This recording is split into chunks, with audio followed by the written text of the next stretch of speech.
Përshëndetje, shikues nderuar, jemi rikthyer me edicionin e emisionit Aktual dhe po lajmërohemi nga sheshi kryesor i Prishtinës, i kryeqytetit, ku sot do të bisedojmë për sfidat ndërkombëtare të qeverisë së drejtuar nga Abdullah Hoti, për dialogun Kosovë-Serbi, për marrëdhëniet tona ndërkombëtare që kemi, për imazhin e vendit ton dhe për normalisht integrimin e Republikës tonë të dashur në strukturat euroatlantike. Dhe për këtë temë do të bisedojmë me profesorin së drejtës ndërkombëtare, marrëdhënia ndërkombëtare në fakt, Ditor Arifin.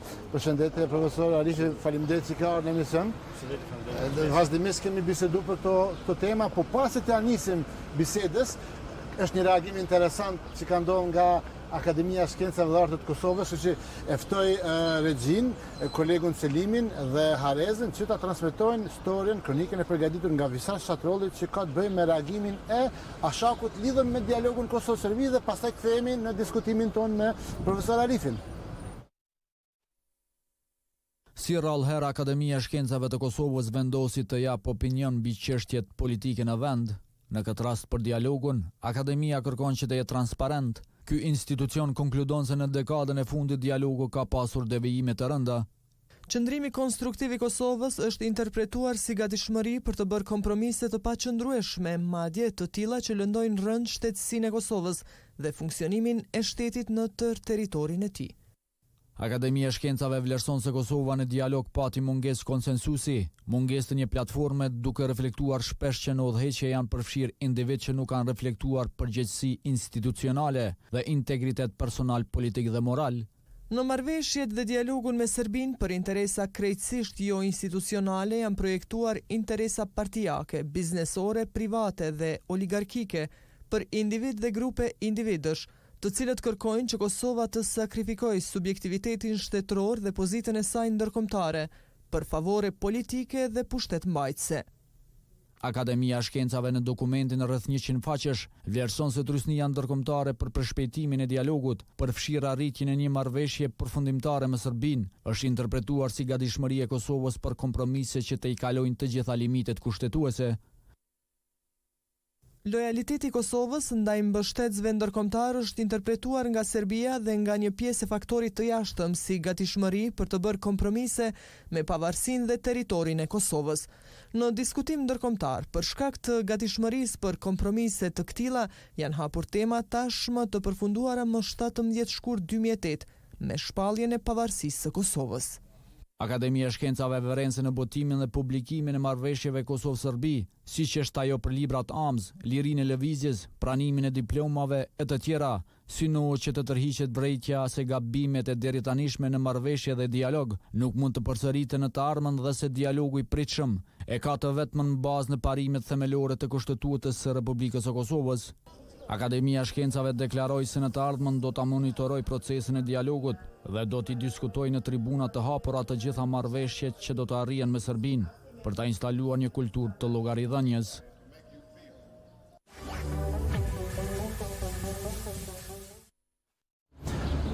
Pra, kjo është kronika e kolegut Visar Shatrolli dhe profesor Arifi, si është këtë reagim të tanishëm të Ashakut? Dhe më thonë është hera parë që po ka një reagim tillë, a është i vonshëm, si është këtë reagim, çka na jep ky reagim, apo na thot diçka të re, apo gjithë ato që kemi diskutuar, qoftë në për emisionin, shoshni, në debatën, konferencat ndryshme, për dialogun Kosovë-Serbi. Sakt reagimi është pozitiv, pavarësisht që është i vonshëm, sepse deri tash nga historia e Shakut, ata zakonisht janë shumë të ngandalt në reagime apo në promovimin e një farloj vetëdijësimi të një politikbërje të elitës politike në Kosovë, pra duhet me qenë shumë ma proaktiv e jo vetëm me tregu se diçka ku kemi pikat e dopta, por me tregu edhe një plan se si duhet të shkohet tutje.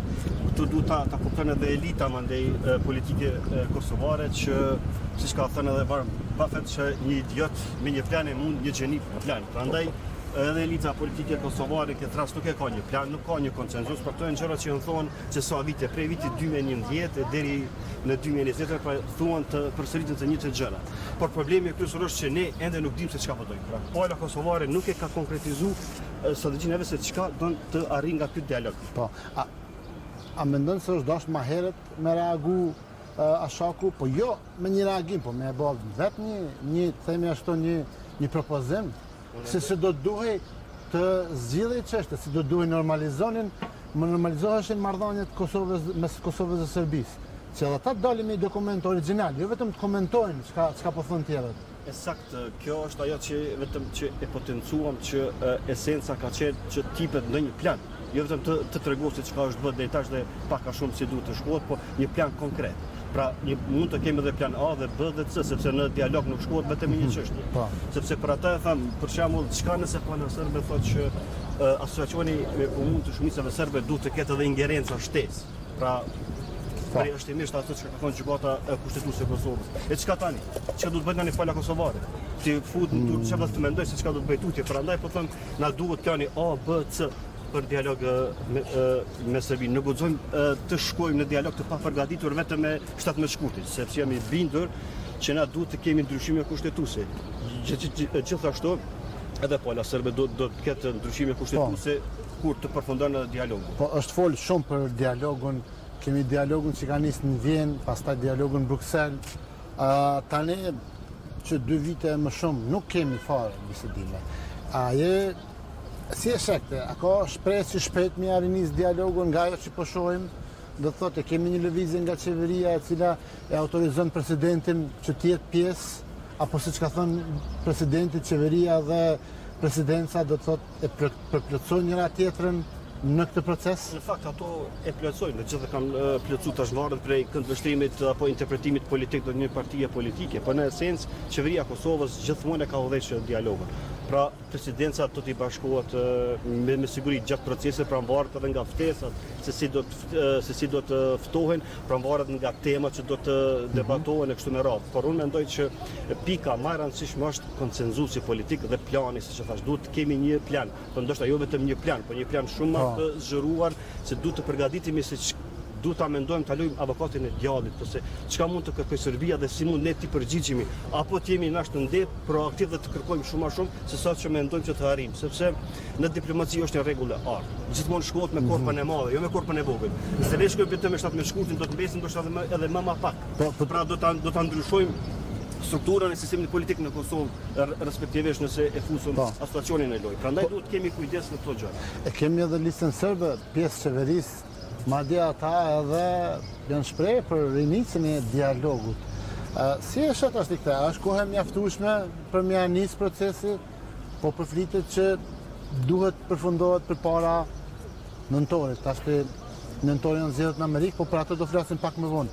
A është kohë e mjaftueshme kjo për me përmbledh këtë proces i cili ka nisur sa kohë? Është shumë kohë e ngushtë, nuk është asgjë e paarritshme në politikë, bëre fuqi çka është e arritshme nëse ka vullnet politik, por koha është shumë e shkurtë që nëse po themi parimisht apo nëse mundet në shtator të arrihet ndonjë marrëveshje, pra nëse po themi që në shtator në Serbi kemi zgjedhjet këtë muaj derisa të konstituohet mandej qeveria serbe kështu me radhë kuvendi, mund të merr kohë, prandaj nuk e di, por ato çka ne duhet ta dimë, ne duhet të jemi ndoshta më proaktiv. Pro qeveria e Kosovës i bëri disa lëvizje që është të bëjnë ndoshta para 2-3 viteve, jo tash jemi vënuar shumë, kemi për kohë të jashtëzakonshme, nëse ju kujtohet edhe çështja e demarkacionit, për në politikë është momentumi shumë i rëndësishëm.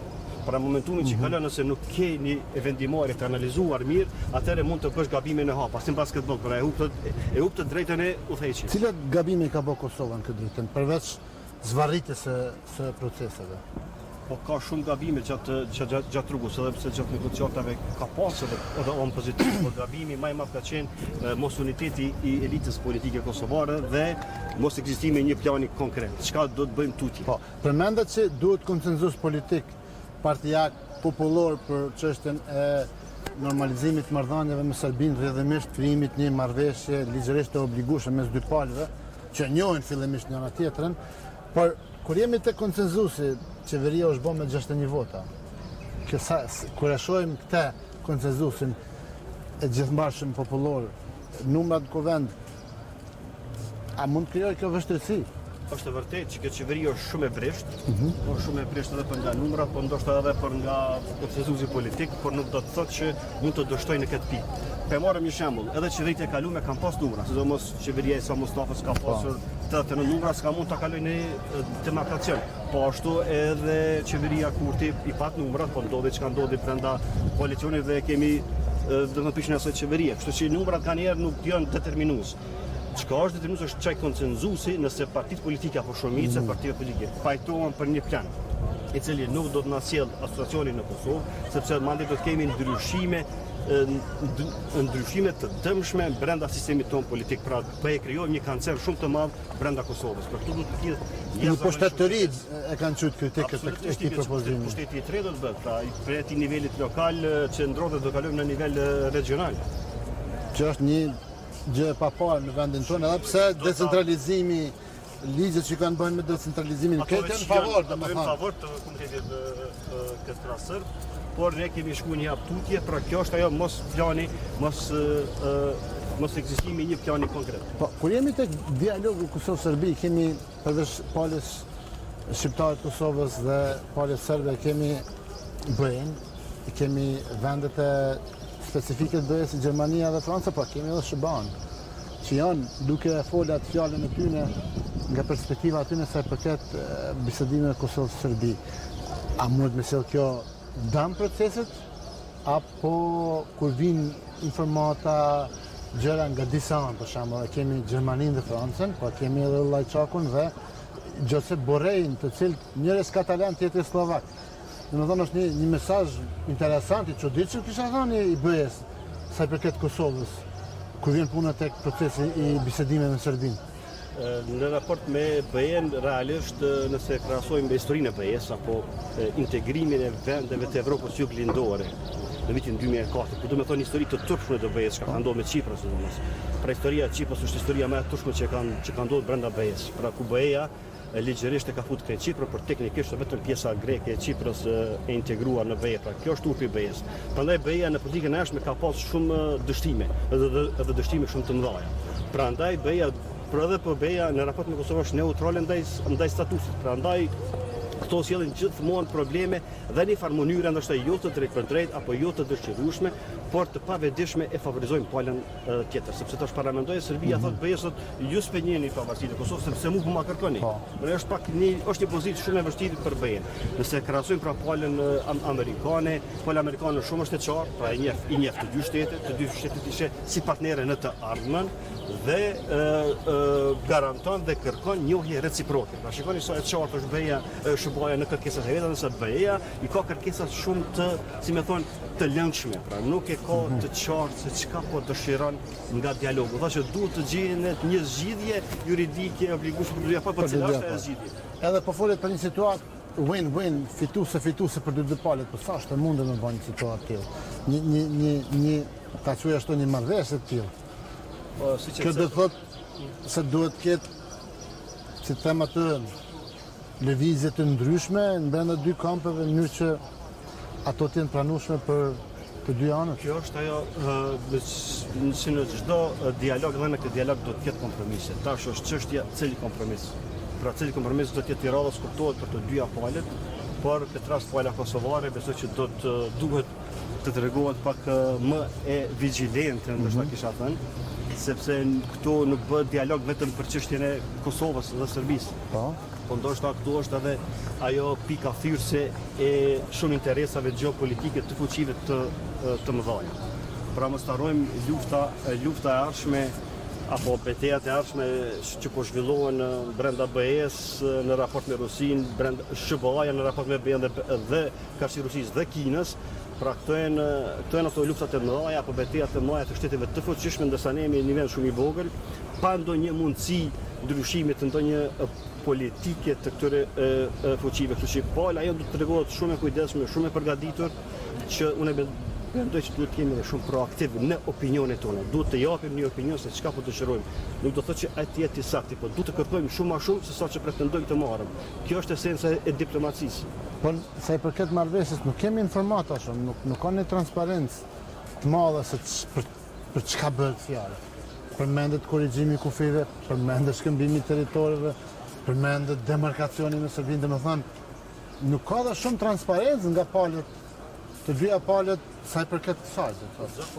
Edhe po synohet bëhet një marrëveshje masi që të mirën vesh për gjitha temat, jo një nga një. Pa pasop, e vërtet, për shkak sepse shumë gjëra dhe janë diskutu, janë elaboru, disa gjëra janë implementu, e kështu me radhë, por ajo finalja e madhe, unë besoj që normal që transparenca nuk do të jetë prapë e madhe, siç dëshiron ndoshta një pjesë e madhe e qytetarëve të Kosovës, për shkak ndoshta të ndihmërisë së informatave, unë besoj që edhe palët ndërmjetësuese do të kenë kujdes të jashtëzakonshëm që mos dëmtohet procesi gjatë rrugës, sepse siç e dimë, politikanët e mbajnë edhe peshën e përgjegjësisë brenda vendit vet, dhe ata janë të kujdesshëm që pasapi të zhvillohet dhe në fund kur të arrijë atë do ta bëjnë transparente, që është shumë normale në fund, por nuk besoj që do të ketë procesi transparencë shumë të madhe siç ne po e pretendojmë. Po, dhe tani folëm për dialogun Kosovë-Serbi si njëri nga pikat kryesore në kuadër sfidave ndërkombëtare të qeverisë hoke.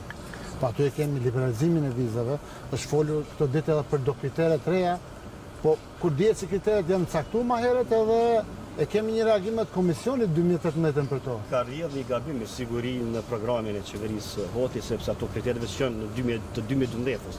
Bën një të kritere efikasiteti i gjyqësorit, pavarësimi i gjyqësorit, regjistrimi i rasteve të kryera kështu me radhë, janë të gjitha në sektorin e tretë të siguria dhe rendi publik, që nuk është e re diçka ajo, por mos harrojmë. Në aspektin e lirive drejtave të njerëzit, në aspektin e gjyqësorit jemi thuajse barabartë me rajonin.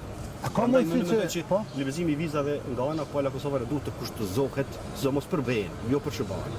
Pra ne duhet ta fillojmë dialogun me Serbinë nëse ndërmjetëson shërbaja, por jo me bejen. Tu duhet jemi të përrejën. Ose hek vizat, se nëse paramendoni kur beja nuk është gjendje me bëj një hap të vogël, paramendoni të shpapin e madh, si ka me bë. Do të thonë se gjërat mëta me hapa të vogël, jo me hap prap të mëdhej. Por ata nuk janë gjendje me pas një konsenzus që Kosovës po e marrim shembull, që shon korrekt me vizat, e si mundën ata me zgjidh çështjen Kosovë-Serbi, po mund duket shumë absurde. Po integrimi evropian. Tashmë nuk kemi një Ministri të Integrimit Evropian, e kemi pas deri në qeverisën e kalume, qeverisë Kurti, dhe Apostollova kërkoi kush do të jetë fytyra, emri, personi i qeverisë hoti që do të jetë pikë referencë kontakti për integrimin evropian. Në parim qeveria e Kosovës gjithmonë është përgjegjëse për një pjesë të integrimit, sepse madje ndahen çështjet e pushtetit, pra gjyqësore ka pjesën e vet, legislative ka pjesën e vet, kështu me radhë. Por unë mendoj se qeveria e Ministrit të Integrimit është bërë në 2010, dhe është ka qenë mendim politik, njëkohësisht një shofrëni politik tash që mu shumë Ministri i Integrimit, pra me kalu siç ka qenë për agjencioni i integrimit evropian në kuadër të zyrës së kryeministit. Besoj dhe mendoj që fuqia ndoshta politike do ndikon që mu përshpejtu proceset më shumë se sa siç ka qenë, sepse po morëm në mënyrë hipotetike nëse një ministër vjen nga një parti tjetër dhe kryeministri nga partia tjetër, ata për shkak të natëve politike po jetojnë në Ballkan, dhe ata mund të mos kenë koordinim se përket agjendës. Andaj shumë është më rëndësi që me qenë në kuadër të ZKM-s që më morë pra atë barën, atë përgjegjësinë direkte, mos më thonë kom ditë se kom ditë. Pra procesi besoj që ka me rrjedh një që është ka rrjedh, sepse ministrit e linjës janë përgjegjëse për integrimin, jo Ministria e Integrimit. Ministria e Integrimit ka qenë një farlloj, po themi, kushtimisht një batut ka qenë Ministria e Integrimit, është një farlloj Ministrie e Elektorimit. Pra ministrit e linjës janë përgjegjëse, për shembull Ministria e Drejtësisë, Ministria e Bujqësisë, ata edhe provojnë ligje, po edhe i zbatojnë dhe i monitorojnë ligje. Edhe janë zyrtarë për integrim në nivel komunave. Në nivel ministrive, që nuk kanë shumë mirë e koordinuar këtë proces. Nuk besoj që ka ngecje. Këtë çka na duhet, me gjithë një person përgjegjës që ka me udhëheq kret agjencion, dhe besoj që në Kosovë ka vajza dhe djem që mund të bëjë këtë punë shumë mirë. Ju jeni profesor i marrëdhënieve ndërkombëtare. Edhe në këtë kontekst, po kam dëshirë të di, nëse pritet deri në shtator mu bë një marrëveshje, sa është mundun që mu bë edhe pranimi i Kosovës në KB, urca e Kosovës në KB, është përfort që ndodh përpara njohjes së dyantshme. Tashmë në kontekstin ndërkombëtar kjo do një procedurë, do një kohë. Jo, është pak problematike se ne pak edhe kemi keqkuptuar, edhe kemi interpretuar çështjen e antarësimit në OKB. Çështja e antarësimit në OKB gjithsesi duhet të kalojë në Këshill të Sigurimit. Dhe e dinë si votohet Këshilli i Sigurimit, kështu që ajo pak është politik shumë me dy kuptimësi. Tu duhet kemi kujdes mos mashtrohemi që mund të antarësohemi shumë shpejt në OKB.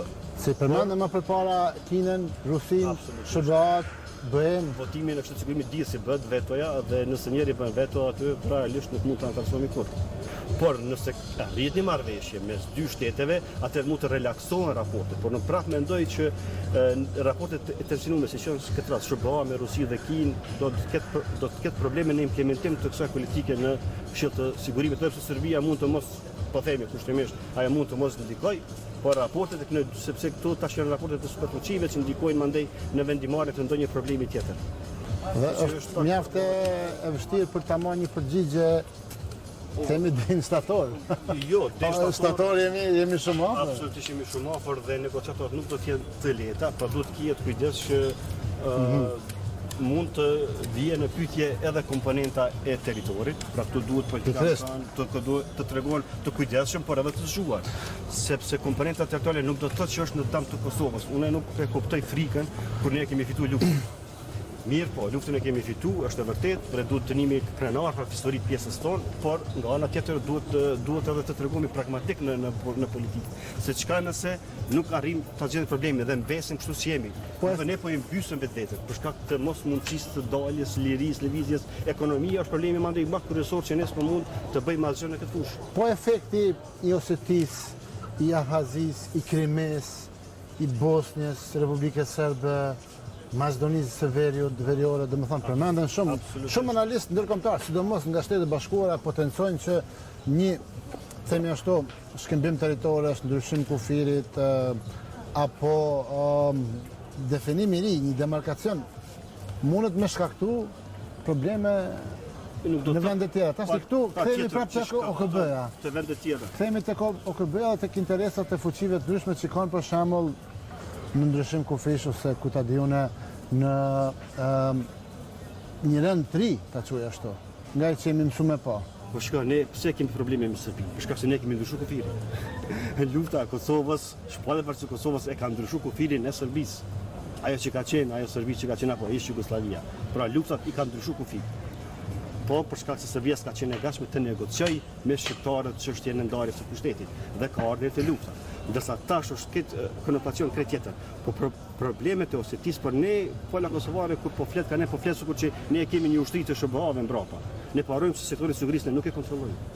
Ende sot fori është përgjegjës për sigurinë tonë, pra shumë komponente nuk i kemi si shtet. Dhe ne po flasim sikur që i kemi. Kjo është mundosh piknisja e gabueshme e jonë.